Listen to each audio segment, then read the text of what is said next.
Dia 9 de janeiro de 1876, por Charles Haddon Spurgeon. Tu és um Deus pronto a perdoar. Neemias 9, versículo 17. Quando a consciência de um homem está tão desperta para a existência do pecado que ele não consegue perceber nenhum pedido de misericórdia dentro de si, é sua sabedoria procurar um apelo na natureza e no caráter de Deus. Agora, irmãos, se nós examinarmos completamente, não poderemos encontrar nada em nossa natureza caída que possa nos recomendar ao Altíssimo. Se pensarmos que temos direito à bondade de Deus, estamos nas trevas e enganamos a nós mesmos. Quando a verdadeira luz vem, revela nossa nudez de todo mérito ou desculpa e mostra que não há nada na natureza humana senão aquilo que provoca o Senhor. Este é o fato de nossa condição enquanto não somos regenerados. E muitas vezes o verdadeiro crente, quando a escuridão se acumula ao seu redor, encontra-se na mesma condição. Suas evidências queimam fracamente. A vela do Senhor parece apagada dentro de seu espírito. E pior de tudo, o sol do favor divino não é descrenível. Então, tateando ao redor, ele não pode descobrir nada em si mesmo, exceto aquilo que o faz suspirar e gemer, estando sobrecarregado. Em tal situação, ele deveria lançar ao mar a grande âncora da fé e escapar de si mesmo para o seu Deus. Seria bom para ele sempre fazer isso, mas especialmente no dia nublado e escuro. A quem ele deveria buscar luz senão ao sol da justiça? Onde procurar graça, senão no Deus de toda graça? Onde para todos, mas para o tudo em todos? Que Deus é misericordioso, torna-se para os pecadores o primeiro ponto sobre o qual eles podem fixar sua esperança. Que a misericórdia de Deus dura para sempre. Oferece aos santos uma fortaleza muito abençoada, quando o pecado interior assalta a alma. Mas de onde aprendemos essa verdade supramente consoladora? Como sabemos que Deus é misericordioso? Acho que dificilmente deveríamos ter inferido de suas obras a prontidão de Deus para mostrar misericórdia. Tenho ouvido muito sobre o atributo de Deus na natureza. Tenho de fato ouvido muito mais do que jamais fui capaz de ver. Ir da natureza para o Deus da natureza é uma expressão muito comum, mas é um passo muito longo. Note bem, do mais alto Alpe da natureza ao escabelo do trono de Deus, será muito mais fácil descer de Deus para a natureza quando você conhece o Senhor uma vez, do que nunca pode se ascender das obras para o Criador. É mais do que questionável se a mente mais bem instruída poderia ter descoberto muito da natureza moral de Deus no universo ao redor, sua bondade para com as criaturas obedientes que poderíamos ter reunido, mas sua misericórdia para com os culpados está lá, mas vagamente revelada. Olhe para este universo visível e você perceberá que ele é governado por certas leis fixas. Se um homem ofende essas leis, as leis se dobram e permitem seu erro. Não é assim, eles operam imutavelmente, e cada violação deles é vingada. O capitão comete alguns erros em sua direção. Há uma corrente que ele não percebeu, ou talvez sua própria bússola esteja desafinada. De qualquer forma, ele sem qualquer culpa de sua parte, ele deslizou sobre uma rocha. A rocha se move ou é amolecida, ou quando o navio bate há um milagre pela qual as madeiras são mantidas juntas. Alguma mão angelical sustenta o navio e preserva as vidas preciosas? Não, em meio ao uivo da tempestade impiedosa, o navio se parte, e aqueles que lutam melhor são incapazes de sobreviver à fúria do mar. Há algum sinal de misericórdia aqui? Ou tome outro caso. O simples camponês, em sua ignorância das leis da eletricidade, é surpreendido por uma forte tempestade, e para escapar da chuva torrencial, ele corre para baixo de alguma árvore alta para se proteger sobre seus galhos frondosos. É uma lei da natureza que, pondo elevados, devam atrair raio. O homem não sabe disso, ele não pretende desafiar a lei da natureza de seu Criador, mas por tudo isso, quando o fluido mortífero divide a árvore, deixa um cadáver sem sentido ao pé dela. A lei não suspende suas operações, embora esse homem possa ser um marido, de cuja vida depende o pão de muitos filhos. Embora ele possa ter sido dos mais inocentes e devotos da humanidade, embora possa ter sido totalmente consciente de ter exposto e submeter-se à força de uma lei física de Deus, mas ainda assim morre, pois se colocou no caminho de uma lei estabelecida da natureza e ela segue seu curso. Há poucos vestígios de misericórdia aqui. Ou pode ser que um médico em busca de descobertas que aliviem a dor, sem nenhuma ambição exceto servir a seus semelhantes, nenhum motivo mercenário o influenciando. Se esforce para penetrar nos segredos da natureza e beba e inale uma certa droga nociva ou vapor pernicioso. A droga nociva ou gás destrutivo manterá seu ofício mortal por causa da generosidade do motivo do homem e se expõe à sua influência. Ah não, a preciosa vida é sacrificada e ouvimos a triste notícia de que um grande médico não existe mais. A natureza permaneceu firme e nenhuma misericórdia foi mostrada ao infrator de suas leis. Agora, vendo que essas leis se movem imutavelmente como as grandes rodas de uma máquina poderosa, e aquele que está preso nessas rodas é reduzido ao pó, parece que temos uma leve evidência da misericórdia de Deus se olhamos para a natureza. Sozinho, certamente não é suficiente para acalmar a consciência ou acalmar os medos dos culpados. Admitimos que existem alguns sinais para o bem do ofensor, mesmo na natureza, pois o Senhor não ensina o homem a estabelecer seus faróis no promontório e ancorar seus navios faróis perto das areias. Eles não nos conduziu à formação de botes salva-vidas, pelas quais multidões de vidas foram salvas. No caso da morte por raio, há motivos para acreditar que a morte é certamente mais indolor do que qualquer outra. E novamente a elevação não precisa permanecer um perigo, pois os para-raios protegem o raio do céu de multidões de edifícios elevados.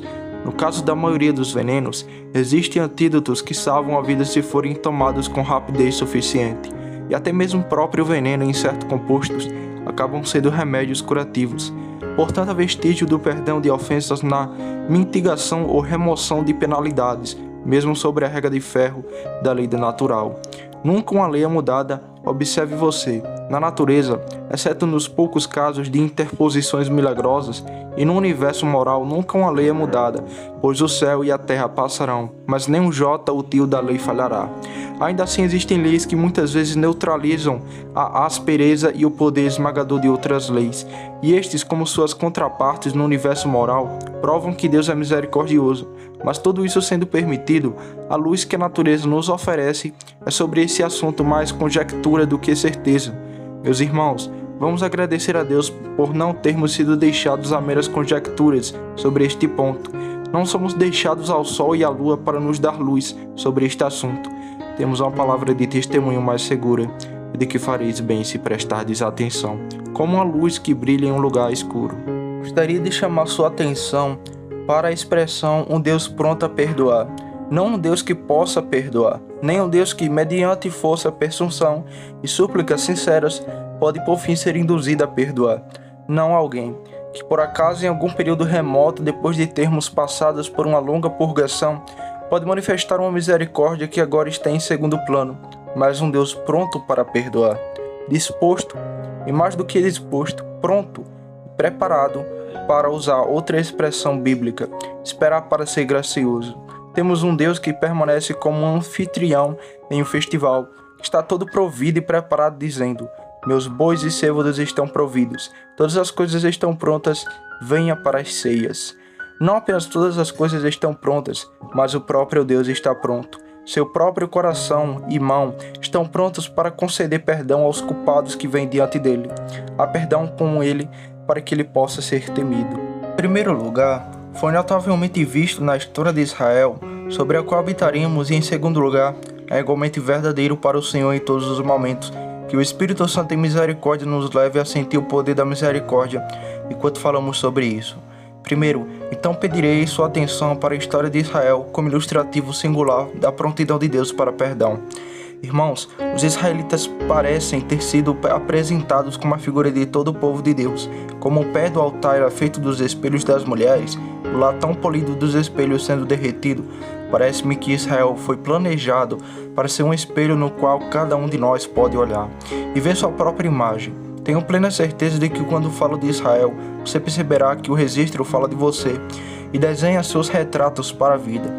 Eles eram, em primeiro lugar, um povo especialmente favorecido, mas eram um povo especialmente ingrato, a quem outra geração ou nação Deus deu os oráculos de sua verdade, que outras tribos ele separou para ser um povo em cujo meio ele mostraria a sua glória, que outra nação ele tirou da casa da servidão com mão erguida e braço estendido, para que outras pessoas ele derramou do céu a terrível artilharia de todas as suas pragas, ferindo seus inimigos com um julgamento mais terrível, para que outra raça ele dividiu o mar para que pudesse conduzi-los através das profundezas como através de um deserto, Que outros exércitos de homens tinham comida para comer que caiu do céu? Que outras hostes foram conduzidas e guiadas por 40 anos e supridas sem seu próprio trabalho, sem semear ou plantar, ou colher ou juntar em celeiros? Certamente o próprio Senhor estava com eles, e eles foram favorecidos acima de todo o resto da humanidade. Quem é semelhante a ti, ó Israel, povo escolhido do Senhor? Mas eles eram especialmente pecaminosos. Dificilmente nos parece que existiu qualquer outra nação que tenha provocado tanto o Senhor, pois eles transgrediram contra a luz e o amor, contra a instrução e a iluminação, contra a corte e a advertência, contra a súplica e a repreensão. Eles se rebelaram, embora soubessem que eram altamente favorecidos e conscientemente de que eram um povo distinto e eleito. Suas iniquidades foram cometidas contra um Deus cuja mão eles viram e cuja voz ouviram, quando lhe falou do comer do Sinai. Eles viveram em meio a uma explosão de milagres e trilharam um caminho de maravilhas. Deus estava no acampamento, sua glória brilhou entre os querubins e sobre um símbolo do pilar de nuvens de fogo. Sua presença foi revelada a todos eles. Deus estava ao redor deles com uma parede de fogo, e com uma glória no meio deles, e ainda com o Senhor diante de seus olhos, eles se recusaram a vê-lo, e com todas as suas maravilhas diante deles, eles se recusaram a acreditar. Vocês sabem, queridos amigos, que sempre ficamos particularmente feridos pela indelicadeza de alguém, a quem fomos especialmente atenciosos e generosos. Nós reclamamos. Não era um inimigo, pois então eu poderia suportá-lo, mas era você, um homem, meu conhecido, meu amigo. Difícil é ser ferido por uma criança por quem você suportou muita abnegação e a quem demonstrou o amor mais terno. Mais afiado que o dente de uma víbora é o filho ingrato. Dessa maneira Israel ofendeu e, falando à maneira dos homens, o Senhor sentiu isso profundamente.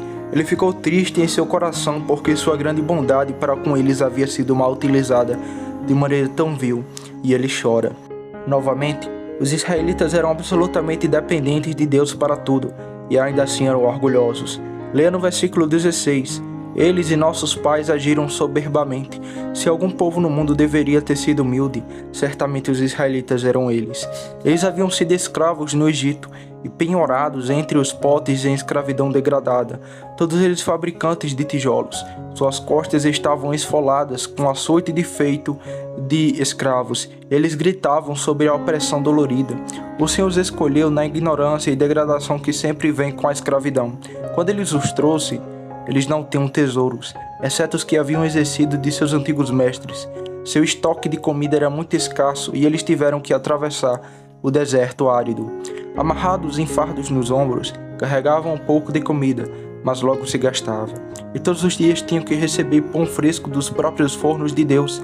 E quanto à água, eles teriam perecido se não fosse pela rocha cujos riachos os seguiram por todo o caminho. Eles não eram um povo viciado em comércio, não tinham oportunidade de caçar, não havia meios para a agricultura e, portanto, se dia a dia o mané não tivesse caído, eles deveriam ter morrido de fome. No entanto, embora fossem perniciosas das caridades diárias de Deus e fossem alimentados e vestidos por sua generosidade, ainda assim eram orgulhosos.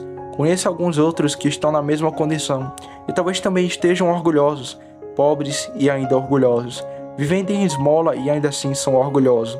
Ah, irmãos, mas isso em Israel foi muito provocador para Deus, assim como é em nós. Aqueles mendigos vagabundos pensaram um pouco em si mesmos, de modo que quando foram um pouco provados, começaram a murmurar contra Moisés e acusar seu Deus de trazê-los para o deserto para morrer. Eles o intimavam muito ruidosamente, e com o estômago inchado eles achavam que não eram muito sobrecarregados, e não faziam isso, e faziam aquilo, como se fossem grandes, enquanto o tempo todo não eram melhores do que tantos os pássaros do ar, que devem colher o que a generosa mão de Deus se apraz em espalhar para o seu alimento diário. Ele não era um Deus pronto para perdoar, para ter misericórdia de um povo orgulhoso. Não é sempre muito difícil perdoar um ofensor de espírito arrogante. Se o ofensor se humilhar diante de você, haverá menos dificuldade, mas se sendo absolutamente dependente de você para tudo, o ofensor ainda assim o insulta com palavras altas. Torna-se muito difícil manter seu temperamento com ele. O Senhor é irritante, sim, é abominável. Ó Senhor! Essas pessoas, novamente, se rebelaram deliberadamente, pois os versículos 16 e 17 dizem que eles endureceram o pescoço e não deram ouvidos aos teus mandamentos e se recusaram a obedecer. Não é que tenham cometido os erros, Não é que tenham cometido erro ou tenha sido enganado, mas eles não queriam ir para a direita e se recusaram a saber qual era a vontade e a mente de Deus. Eles tamparam os ouvidos e fecharam os seus olhos. Quando eles pediram que as palavras que o Senhor falou do Sinai não fossem mais ditas a ele, era natural que eles temessem o terror do som da trombeta, mas no fundo de seus corações havia também um desgosto por uma lei tão pura e tão santa. Seu coração estava voltado para a maldade e não devia ser guiado no caminho da obediência. Eles tinham ouvido os Antônios da Coré, Danta e Abirão, que pregavam sedição. Eles estavam prontos para serem conduzidos a cerimônias idólatras e atos lascivos por mulheres moabitas, mas diante do Senhor eles eram como novilhos não acostumados ao jugo. Quando qualquer um e todos eles dariam ouvidos, exceto ao seu Deus, mas para eles tinham tão pouca consideração que jogaram suas ordenanças e preceitos para trás e pecaram repetidamente com deliberação resoluta. Frequentemente, eles se desviaram, embora muitas vezes fossem reprovados. Não foi mero erro e engano, mas a disposição e a corrente de seu coração era para o mal. A deliberação aumenta muito a atrocidade do pecado, e é uma coisa triste quando temos que nos recusar disso, nos acusar. A repetição da mesma ofensa também mostra um estado de espírito muito próximo da determinação, pois tem toda a aparência de uma recusa deliberada de vigiar contra a tentação, e de uma resolução fixa de tratar a voz de Deus com indiferença. Infelizmente, devemos ser tão prontamente enganados pela isca do mal e tão debilmente presos pelas cordas da bondade. Senhor, quando assim te provocamos, mostra-te um Deus pronto a perdoar. Mais do que isso, fomos informados de que os israelitas não se importavam com o que o Senhor havia feito por eles, nem estavam atentos às tuas maravilhas que fizeste entre eles. Eles foram por essa destação levados ao grande crime da incredulidade. Vocês pensam, meus irmãos, que se tivessem visto o mar vermelho dividido e as hostes de Israel atravessadas, enquanto o exército de Faraó se afogava, vocês teriam confiado em Deus por toda a sua vida. Você diz, se eu tivesse presente, eu realmente reunisse o maná e o comesse, eu não poderia, tenho certeza. Com tal demonstração diante de meus olhos, jamais cairia na incredulidade novamente. Bem, deixo a pergunta se você gostaria ou não, tendo a suspeita muito astuta de que seu coração não é de forma alguma melhor do que o dos antigos incrédulos. De qualquer forma, Israel logo caiu de volta em sua incredulidade crônica, poucos dias depois de terem visto todo o exército de Faraó destruído. Começaram a murmurar contra Deus e contra Moisés. Embora todos os dias eles comessem o maná e bebessem a água milagrosamente dada, ainda assim continuaram a perguntar: o Senhor estará entre nós ou não? E eles estavam perpetuamente fazendo perguntas que faziam Moisés exigir deles. A mão do Senhor está curta? Eles estavam com o coração cheio de incredulidade. Por um momento eles tiveram uma espécie de fé, mas em outro momento eles recaíram na infidelidade. Ora, eles acreditam em sua palavra, enquanto as rochas com rios fluem, agora com suas concupiscências provocam o Senhor, e eles o rebaixam. Ao menor perigo, ao menor problema para si mesmo, eles começaram a pensar que agora haviam chegado a uma dificuldade da qual o Senhor não poderia livrá-los, e clamaram: certamente eles pretendem nos destruir. Ele nunca nos trará na terra prometida. Você conhece outras pessoas assim? Eu preciso entender minha mão para tocar uma de suas ordens? De qualquer forma, uma vez que o Senhor perdoou seu povo Israel, embora eles os irritassem com sua desconfiança mesquinha, vemos com mais clareza que ele é um Deus pronto para perdoar. Mais adiante, lemos que essas pessoas cometeram em espírito um ato de total apostasia. Fizeram para si um capitão para retornar à escravidão. Eles disseram que voltariam para o Egito, já que não havia esperança de conquistar Canaã, pois os cananeus eram fortes demais para eles. O que de volta à escravidão? Voltando a fazer tijolos sem palha, deixando Deus e seu tabernáculo e a glória de sua presença. Por que você acha que eles voltariam? Qual foi a isca atraente que os atraiu? Eles voltavam para seus capatazes por causa do alho poró, do alho e das cebolas cujo sabor ainda estava em suas bocas. A alma deles cobiçava as panelas de carne do Egito, e eles iriam para se sentar perto daqueles caldeirões saborosos, voltar à condição ignóbil de escravidão novamente, e deixar o Senhor e todo o cuidado de sua guardião, e abrir mão da boa terra que era apenas um pouco além. Ó povo tolo! Irmãos, isso é loucura, mas infelizmente não existe em nós, mesmo em nós, um coração maligno de incredulidade em nos afastarmos do Deus vivo. E não houve momento em que também fomos tentados a retornar aos alimentos miseráveis do mundo e buscar conteúdo no rastejante alegria da terra. Talvez o pior de tudo seja que os israelitas realmente caíram na idolatria vergonhosa. Eles criaram a figura de um bezerro para representar Deus. Eles compararam sua glória à imagem de um boi que come capim e disseram: "Estes são os teus deuses, ó Israel, que te tiraram da terra do Egito." Deus ficou furioso com isso, como bem poderia estar. No entanto, a pedido de Moisés, ele não os destruiu totalmente. Ó irmãos, é uma coisa vergonhosa quando amamos a criatura mais do que o Criador e ousamos colocar qualquer coisa de nós que é querida no lugar de Jeová. Filhinhos, guardem-se dos ídolos, mas se você teve ídolos e foi perdoado, pode ver nessa história e em sua própria experiência que o Senhor está pronto para te perdoar. Por um minuto, desejo mostrar-lhe o lado oposto, ou seja, a bondade divina.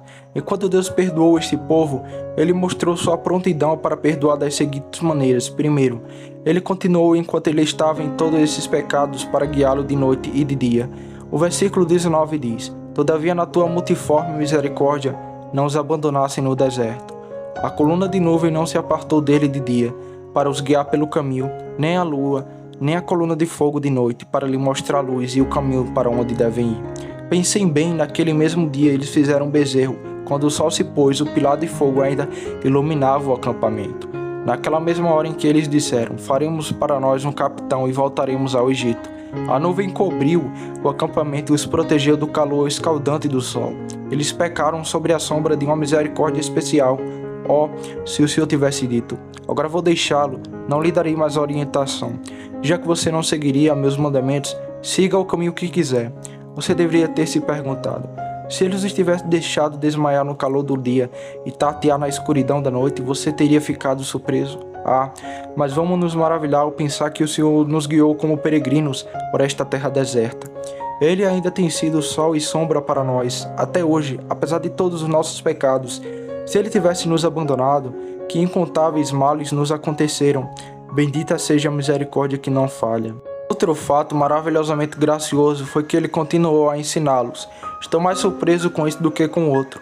Leia o 20º versículo. "Tu também deste o teu bom espírito para instruí-los." Eu deveria ter pensado que ele teria dito: "Moisés, derrube o tabernáculo, enrole as cortinas, guarde a arca, chega de sacrifícios matinais, chega de cordeiro vespetino. Arão, vá para casa, tire seu peitoral e seu efode, e todas as tuas vestes que foram feitas para glória e beleza. Este povo não será mais ensinado, eles são incorrigíveis. É em vão que eu habite entre ele e ande entre eles." Não, mas ainda assim ele tornou conhecido os seus caminhos entre eles, e manteve o testemunho de seu servo Moisés, e deu-lhe ainda aqueles tipos incomparáveis que expuseram tão plenamente o caminho da salvação. Meus irmãos, bendizei também ao Senhor, porque, embora muitas vezes vos tenha ferido, eu vos di o pão da aflição e a água da aflição. Mas ele não tirou de vós os vossos mestres, nem apagou a luz de Israel. Ainda assim seu bom espírito ilumina e instrui as pessoas. Ele não é um Deus pronto para perdoar. Neemias também observa que Deus não os restringiu em suas provisões diárias, apesar de suas ofensas. Sim, diz ele, você não reteve o maná de sua boca e lhe deu água para matar a sede. Fico maravilhoso ao pensar que Deus deveria ter feito com que seu maná ainda caísse. Eles provocaram Moisés e armaram Corá, Datã e Abirão, mas naquela mesma manhã o pão de Deus estava em suas bocas. Eles subiram para falar contra Deus e contra seu servo, mas suas línguas estariam grudadas no céu da boca de sede se naquela mesma manhã não tivesse bebido da água que Deus lhe dera. Quando pessoas dependentes persistem em desconsiderar nossos protestos e violar nossas regras, somos levados a interromper os suprimentos. Mas o Senhor não interrompeu o suprimento mesmo neste caso, gente. A fome e a seca não os teriam trazido a razão se não houvesse comida para as mulheres e crianças e nenhuma bebida para os homens fortes. Isso não os teria domesticado? Mesmo leões e animais selvagens podem ser assim subjugados, mas não seu pão lhe foi dado e sua água era certa. Ele não era um Deus pronto para perdoar. Uma outra observação aqui é esta: ele os sustentou até o fim finalmente e os trouxe para a terra da promessa. Sim, durante 40 anos os sustentasse no deserto, de modo que nada lhe faltou, a qual prometeste aos seus pais que entrariam para possuí-la. Sim, e conheço um povo que, apesar de seus pecados, já tomou posse de muitas promessas graciosas, de modo que já habita em meio às bênçãos da aliança. Conheço também um povo que, apesar de seus pecados, entraram no descanso. Ele certamente os trará, pois ele trará seus escolhidos para a sua glória, e eles verão para sua face com alegria. Ele não é um Deus pronto para perdoar? Minha história é longa demais para eu contá-la, devo interromper esta parte da história e pedir-lhe que medite sobre ela, e ao fazê-lo, admire nosso Deus perdoador. Em segundo lugar, é igualmente verdade que o Senhor em todos os tempos é um Deus pronto a perdoar. É verdade para ele por natureza, pois a misericórdia é um atributo essencial de Deus. Nunca devemos pensar que nosso Senhor Jesus morreu para tornar Deus misericordioso. Pelo contrário, a morte do Senhor Jesus é resultado da misericórdia de Deus. Quando o homem pecou, Deus estava disposto a perdoá-lo, pois a morte de um pecador não é prazer para ele. O julgamento é seu estranho trabalho. A maneira pela qual o Senhor veio a Adão no início mostrou sua misericórdia. Ele veio, se você se lembra, no fresco do dia, não no instante em que o crime foi cometido. Deus não tem pressa em acusar o homem ou em executar vingança contra ele. Ele, portanto, esperou até o frescor do dia. Ele não se dirigiu ao homem rebelde na linguagem da indignação, mas gentilmente disse: Adão, onde estás? E quando ele questionou o culpado e o condenou, e a sentença foi proferida, foi certamente terrível, mas com brandamente temperado, a maldição foi, tanto quanto possível, caída obliquamente, maldita é a terra por tua causa. Embora a mulher tenha sentido grandes tristezas, elas foram relacionadas a um evento feliz que faz com que o trabalho de parto seja esquecido. Havia ternura nas terríveis declarações de um Deus ofendido. E principalmente porque assim que ele declarou que o homem deveria trabalhar e morrer, ele prometeu que a semente da mulher feriria a cabeça da serpente. A verdade é evidente quando lembramos que Deus estava abundantemente pronto para perdoar, pois ele mesmo removeu o impedimento que impedia o perdão. Sendo juiz de toda a terra, era essencial para ele naquele cargo que o pecado nunca fosse tratado como uma coisa leve, mas deveria ser devidamente punido, para que outros não se precipitassem nele, esperando escapar do julgamento. Para o bem de todas as suas criaturas, bem como para a glória do seu próprio caráter, Deus não deve permitir que o pecado fique impune. O juiz pode estar disposto a perdoar o culpado, mas ele é um juiz e, como tal, deve condenar o culpado. A prontidão de Deus em perdoar foi vista no fato de que, às suas próprias custas, ele forneceu um meio pela qual sua misericórdia poderia ser consistente com a justiça. De seu próprio seio, ele tirou seu filho unigênito, a si mesmo, pois era um com ele, e Deus. Na pessoa de seu filho, sofreu o que honrou a justiça, justificou a lei e permitiu que Deus fosse justo e ainda assim o justificador dos ímpios. E agora, feita a expiação e a justiça sendo incapaz de oferecer qualquer protesto à misericórdia sem limites, Deus está pronto para perdoar. Pelo sangue de seu querido Filho, ele pode apagar as ofensas. Pelo doce aroma do sacrifício de Jesus, ele sorri para os culpados. Ele se deleita agora em apagar no esquecimento as transgressões de todos os que buscam sua face. A prontidão do Senhor em perdoar é muito visível para os pecadores, porque ele lhe envia uma mensagem de amor enquanto ainda estão em seus pecados. Ele apresenta perdão perfeito por meio de Jesus Cristo, e a eles mesmos enquanto são pecadores, pois Cristo morreu pelos ímpios. Adoro pensar que o Evangelho não se dirige àqueles que deveriam ter saído um pouco da lama, aqueles que mostram sinais de bondade persistente, mas se dirige à alma arruinada em Adão, e duplamente perdido por seu próprio pecado, chega até eles no abismo onde o pecado os lançou e o ergue das portas do inferno. Jesus Cristo veio ao mundo para salvar os pecadores. O Filho do Homem veio buscar e salvar o que se havia perdido. A salvação de Jesus Cristo é como o bom samaritano, chega onde está o ferido. A prontidão de Deus em perdoar deve ser vista no fato de que ele não impõe condições difíceis aos pecadores.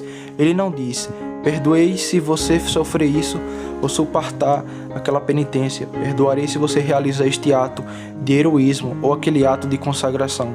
Não, ele mesmo diz: crê no Senhor Jesus e você será salvo. Receba o que é dado gratuitamente. Esse é o preceito do Evangelho e nada mais. Apenas confesse suas transgressões, ou em outras palavras, reconheça seu vazio e então confie em seu Salvador e você será salvo. Que ele está pronto para perdoar aparece nesse fato ainda mais glorioso, que o que Deus exige do homem pelo Evangelho, ele também opera nele por seu Espírito. Quanto à confissão do pecado, ele coloca as palavras na boca do pecador. Arrependimento ele opera no coração do pecador, e fé salvadora de seu próprio Espírito cria na alma do pecador. Ele não está pronto para perdoar quando mesmo que poderia ser chamado de condição de perdão sobre uma luz é sobre outro aspecto, um dom da graça gratuita. Você não vê sua prontidão para perdoar, quando ele aceita até mesmo o grau mais baixo das graças necessárias do arrependimento, desde que seja sincero. Ele aceita uma lágrima ou um suspiro da fé. Embora seja apenas como um grão de mostarda, ele aceita se for verdadeira. E apesar de todas as faltas que existem no pecador, embora seu coração não seja tão no quanto deveria ser, nem seu conhecimento tão claro, nem seus olhos de fé tão brilhantes, nem sua conversão tão completa quanto deveria ser, ainda assim Deus não olha para nenhuma dessas falhas, exceto para perdoá-las. A ignorância e a falha de Deus piscam. Ele apenas olha para o que pode ver de Cristo no pecador. O apelo do pecador em seus lábios é pelo amor de Jesus. A esperança do pecador em seu coração é pelo amor de Cristo. E é para isso que o Pai olha, quando ele vê que a pobre alma ternula abraçou Jesus, seu próprio Filho querido. O Pai apaga o pecado de uma vez sem uma palavra e diz: tenha bom ânimo, seus pecados serão perdoados. Vá em paz. Ele é realmente um Deus pronto para perdoar. Querido Filho de Deus, este texto tem relação com você e você pode ver isso em si mesmo. Observe como o Senhor o castiga. Por que é que, diz você? Ora, porque você o tem ofendido. Você é filho dele e ele é seu pai. Ele deseja perdoá-lo, mas há um obstáculo. Você nunca sentiu dificuldade em expressar perdão ao seu próprio filho quando ele cometeu o erro repetidas vezes? Não há dificuldade em seu coração, pois você o ama muito, mas ainda assim não deseja que ele pense levianamente sobre a falta e tem medo de que, se lhe disser imediatamente que perdoa, talvez ele pense que ele pode transgredir com impunidade. Portanto, você o castiga de modo que, após a correção ter sido suportada, possa ser seguro para você perdoar. Quero dizer, seguro no que diz respeito a ele. Ele não será tentado a pecar pela prontidão com que você o perdoa, pois ele se lembrará das feridas que seu amor infligiu. Veja sua correção como uma prova de que Deus está pronto para perdoar, porque ele executa com sabedoria a disciplina necessária para um perdão seguro. Pense também como ele corrige levianamente. Ele nem sempre repreenderá, e quando seus golpes são sentidos, seus golpes são mais febres que nossos crimes, mais leve que nossa culpa. Esta vara dele, ele nunca gosta. Ele não o aflige de bom grado. Quando ele o usa, com que rapidez ele o coloca de novo. Irmãos, observem como o Senhor está pronto para nos perdoar, pois quando caímos tristemente, ele graciosamente nos coloca de pé novamente. Ele restaura a minha alma. Se você vagou como a pomba de Noé voando sobre o deserto das águas, o Senhor receberá. Assim como Noé recebeu o pássaro cansado, ele estendeu a mão imediatamente e a puxou para ele na arca. E assim mesmo, o bom Espírito nos puxa para si mesmo. Ele preenche nossos espíritos vazios novamente, revive nossa esperança moribunda, reacende as velas de nossa alegria e nos torna mais uma vez o que éramos e talvez mais. E então ele vem e nos restaura sua própria presença. Tão cedo ele diz: por um pequeno momento te abandonei, mas com grande misericórdia te reunirei. Com um pouco de coleira escondi minha face de ti por um momento, mas com misericórdia eterna terei piedade de ti. Seus enlutados, ele não está pronto para perdoar? Quase o fiz quando respondi a uma pergunta em nome dos não convertidos, e o mesmo em nome dos filhos de Deus. Um pobre buscador me diz: você nos diz que Deus está pronto para perdoar. Por que então orei por tanto tempo por misericórdia e não a encontrei? Essa foi uma pergunta que fiz uma vez quando minhas orações subiram ao céu e pareciam atingir uma cúpula de bronze e reverberam em meus ouvidos. Ouço, você sabe para que Deus prometeu dar o perdão? A oração. Acho que se você ler corretamente, ele prometeu perdão à confissão, ao arrependimento e à fé. Reconheceste a tua iniquidade? Queres tu renunciar ao teu pecado? Você tem crido no Senhor Jesus Cristo? Venha, você quer agora confiar em Jesus Cristo? Cara, você terá perdão agora. Mas se suas orações são orações incrédulas, você está indo para o caminho errado para trabalhar. Você também pode esperar ganhar o céu por suas obras, como por suas orações, pois na verdade suas orações são apenas um tipo de trabalho. A salvação é por acreditar e não por orar. Se a fé for misturada com a tua oração, então terás sucesso. Acreditar é essencial, e se você acreditar, terá misericórdia. Agora de uma vez. Ainda assim, diz outro: eu crio em Jesus Cristo e espero ser salvo da culpa. Mas como é que, se Deus está pronto para perdoar, e se eu ainda estou sofrendo com o resultado do pecado? Isso, meu amigo, você deve suportar enquanto Deus quiser. Deus não torna um homem saudável se ele trouxe seu corpo à doença pelo pecado. Nem enche o bolso de um homem que, se ele gastou seu dinheiro em libertinagem. Isso, meu irmão, é deixado para ser um espinho do seu lado, não como um sinal de raiva, mas porque você não deve confiar em saúde ou riqueza, e Deus não levará a tentação novamente. Aceite isso de mão do Senhor como uma correção gentil. Lembre-se, se Ele salva a sua alma, pouco importa sobre o resto, pois será melhor para você entrar na vida aleijado ou mutilado do que ter todos os seus membros e todo mundo e perder a sua alma. Aceite a doença, ou o que quer que seja, como resultado do pecado, e não pense que isso prova de forma alguma que Deus não perdoou. Pelo contrário, pode ser que Ele o ama o suficiente para castigá-lo. Filho de Deus, agora me diz, se Deus está tão pronto para perdoar, como é que ainda sou um sofredor? Ainda sou um pobre e assim por diante? Ah, meu querido amigo, talvez isso não seja uma vara, pois lembre-se de que todo ramo que dá fruto, Ele o limpa. Não porque não deu, mas para fazê-la dar mais frutos. Você é filho de Deus e tem uma cruz para carregar. Não olhe para isso como um sinal de raiva. Deus estava zangado com Simeão, o sirineu, que carregou a cruz de Cristo atrás dele. Não, ele estava confiando e conferindo uma honra a ele. Deve Simeão carregar a cruz sozinho e todo o resto sairia livre? Não, há uma cruz para cada um e há uma cruz para mim. Aceite-o, pois através de muitas tribulações herdaremos o reino. Olhe para o vício sobre esta luz e verá que não há mais nada de raiva nele. Mas diz um filho de Deus, estou sobre uma nuvem, não posso ver a face de Deus, porque ele se esconde de mim. Não porque ele não esteja pronto para perdoar, mas talvez porque você não está pronto para abandonar o pecado que lhe almeja. Talvez você ainda não tenha sondado seu coração, ainda está escondido sobre a mobília do camelo algum ídolo ou sobre outro.